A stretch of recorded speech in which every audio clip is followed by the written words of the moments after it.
Hello, everybody. Today we're talking about the home front during World War II. Our objective question today: in what ways were the home fronts of World War I and World War II similar and different from one another? All right, let's get started. So, we're going to start with where we get our troops from. We're going to institute the Selective Service System, the SSS, and this is where we get the GI. GI stands for Government Issue. So the Selective Service is going to draft up about 10 million soldiers for World War II.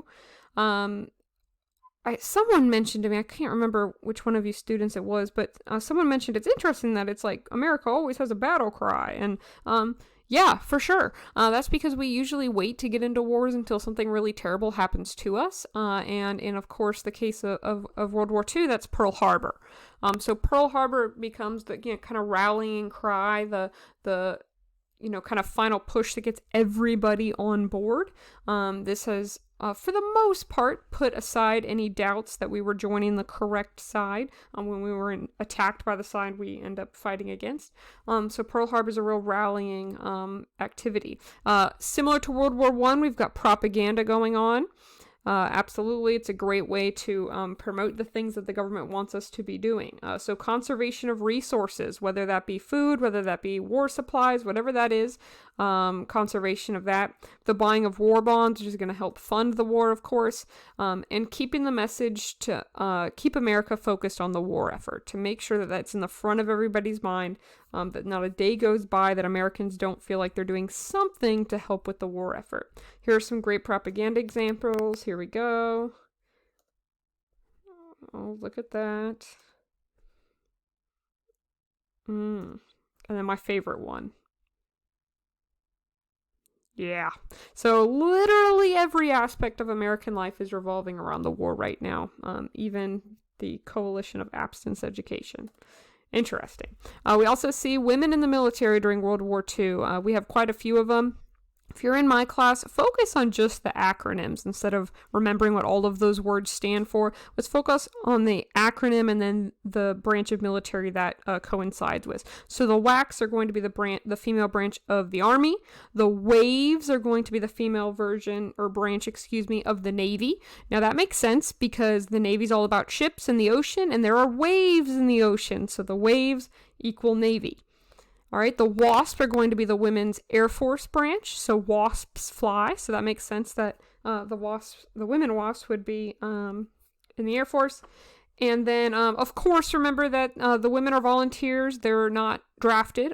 Females are not drafted into the military at this time. And, of course, they do not receive anywhere close to the same pay and benefits as men. But these are women who just feel like their best contribution to the war effort is actually go and fight. A lot of these women, not just in the military, but also other women are going to serve as nurses and some other jobs that the military is going to set them up with, like field photography and stuff is going to be really popular at this point. So lots of ways that women are going to serve.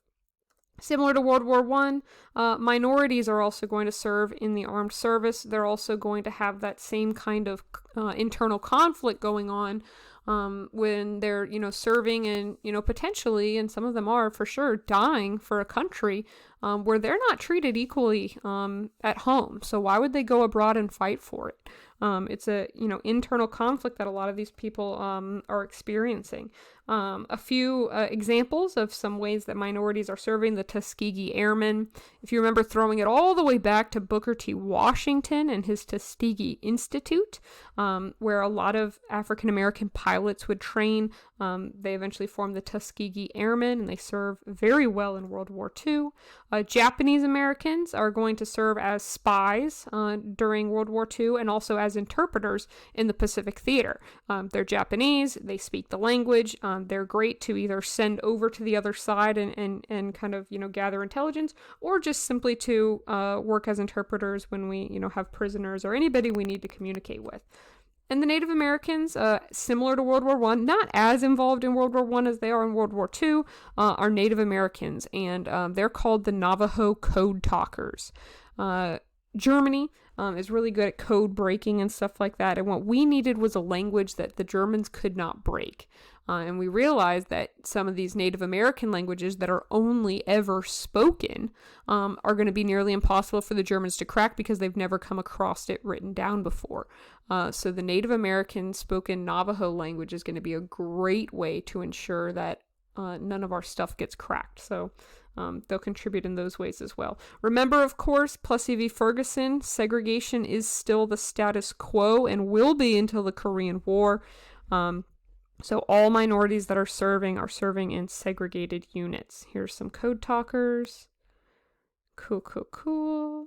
Now, life on the home front, what's going on? Our industrial response, similar to World War I, we're shifting from a peacetime to a wartime economy. In fact, we escalated.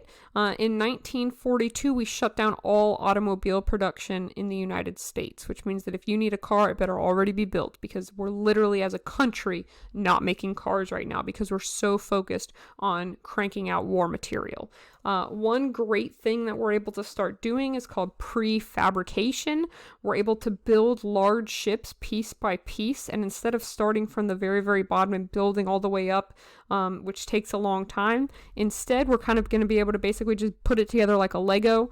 Down here on the bottom, we have these large chunks that we just stick together, and with prefabrication, we're able to stick these ships together quickly and get them churning out at a mass production rate. So we're going to be able to supply the Allies with tons and tons of vessels, ship vessels, very, very rapidly and quickly. Similar to World War I, when a lot of the men go off to fight, minorities and women fill those factory positions. Very, very similar to World War I. Also similar to World War I, they're not going to be paid anywhere close to what the other people were being paid. But still. This is where Rosie the Riveter comes in. She was based on a real woman who has recently, as of 2000, I think 19 or 18, passed away, so that's sad. Also, we get FDR realizing that, maybe science being on our side will be a great idea. He creates the Office of Scientific Research and Development. They're going to work very hard. It's basically getting all the smartest people in a room and saying, hey, think of stuff. They're going to be able to improve radar, which we remember was the Allies' advantage in the Battle of Britain. Sonar, basically radar for boats in the water. Penicillin, this is going to be great with curing infections and stuff like that. And then, of course, the biggest claim to fame is going to be our rapid development of the atomic bomb. The group that is kind of the task force for developing the atomic bomb is nicknamed the Manhattan Project because their offices are going to be located in New York City in Manhattan. And you can't call it the Atomic Bomb Project because spies and stuff would try to infiltrate. So scientists get around. They eventually successfully develop the correct atomic bomb formula. They take it out to the middle of the desert and they start testing it. But let's not get ahead of ourselves. Just know that that's in the works. And we're also racing the Germans because we know the Germans are working on one as well. And that would be bad for the United States if the Germans get it first. Entertainment's going to increase. Remember that whenever bad things are going on in the country, it's great to have ways to entertain Americans. We see this right now, right? The corona's going around. That's okay. Netflix puts out Tiger King. And for a little bit, we kind of forget that we're really bored stuck in our house because we're watching this man get attacked by tigers, right? Same kind of thing with World War I. Same thing with the Great Depression. We're seeing it again here in World War II.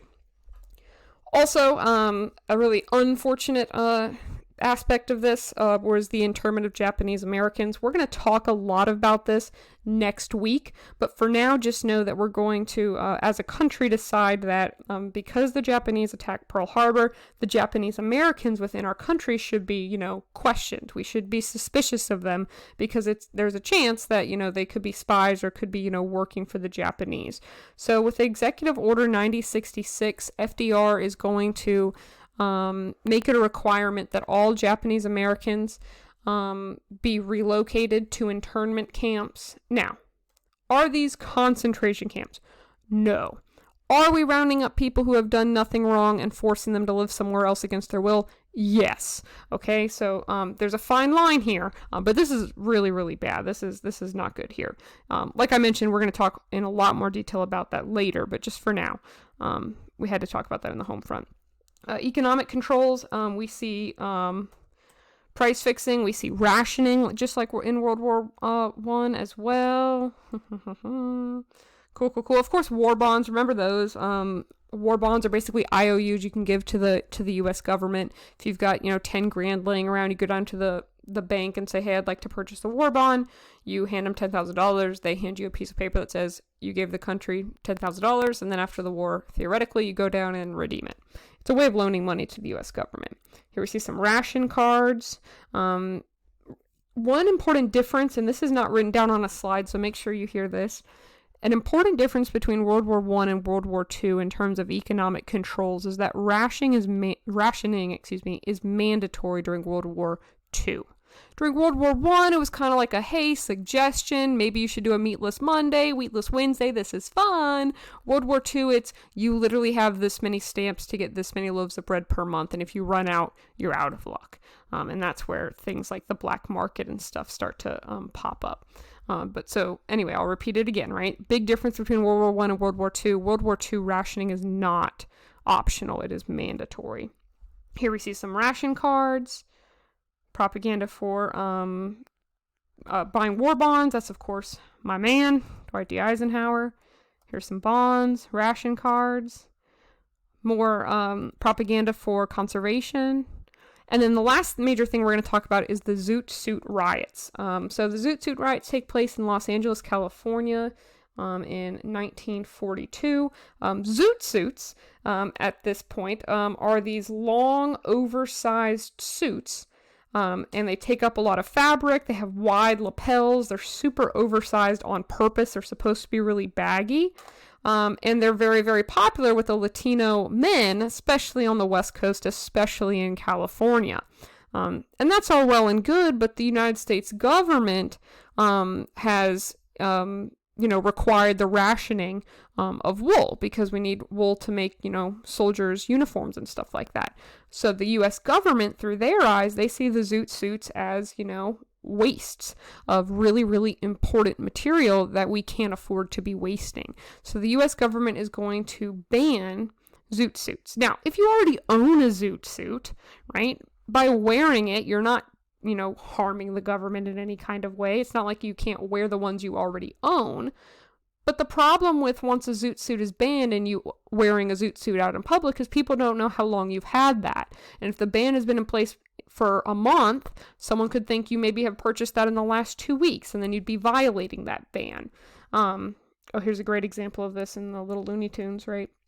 Here are some more men in Zoot suits, right? So the Zoot suit riots come to a head when military personnel disembark from a ship on leave and they encounter these Latinos living in Los Angeles, just hanging out, living their lives in Zoot suits. And tensions are high, we're in wartime, right? Tensions are already high.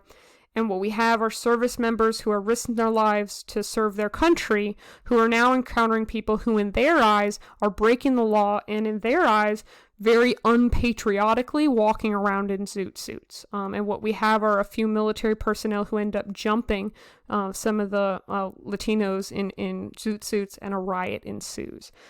This is very racially motivated.